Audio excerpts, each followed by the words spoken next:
How to order foreign currency from Chase Bank.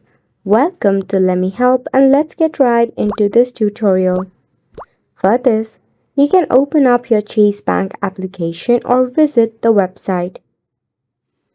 You can check out the help and support of Chase Bank to know if they actually have the foreign currencies online.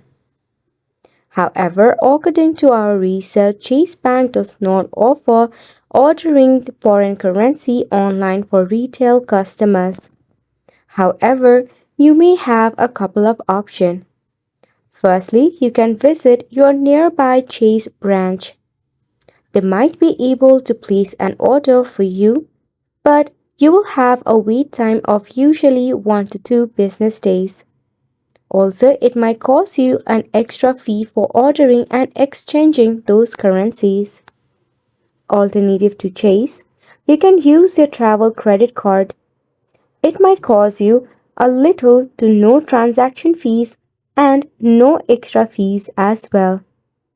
Check out some of the currency exchange services that are online, or even you can visit them.